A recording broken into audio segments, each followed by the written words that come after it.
First, let me just say that South by Southwest EDU, I think, is an amazing opportunity for people who are really authentically passionate about the future of education and the future of that all of our students deserve. Data science, of course, is something that comes up as something we need to include because it's becoming more and more important. What hooked me was seeing the reactions of people who didn't think of themselves as computer people, statistics people, data people. When data is on your side, you really feel like you're standing somewhere strong. Your ability to convince people doesn't have to rely on how you look or how you present yourself. I think what makes me really excited is when I hear from teachers, it's like one of the only topics that their students don't say, when will I need this? And I think that kind of relevancy for students is so important and is what makes me excited about this work. I loved the applicability of that work and really getting students engaged in that way. And just this idea of data-driven decision-making, I think it's really important for students to understand that approach. But another part of it is, it's maybe more about data literacy in general, which is part of data science, but it's not that you need to use it maybe specifically in your job, but that you need in your everyday life to understand data.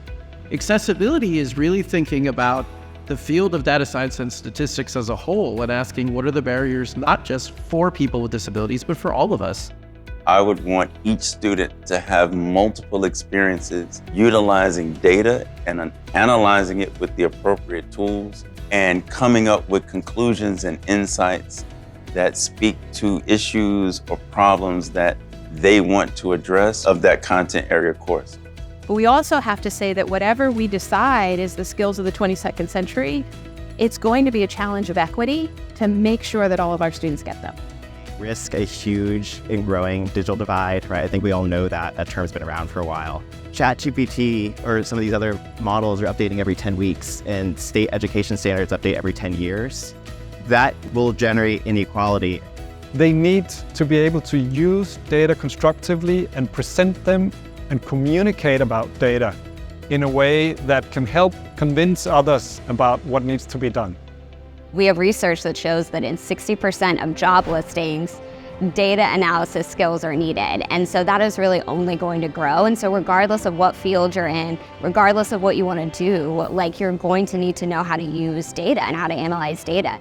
I really want students to feel hopeful from their math class, that not that they have to be like, when am I ever going to use this, but that students actually are going out there convincing other people this is how this could be used in the real world to solve the problems that we have today.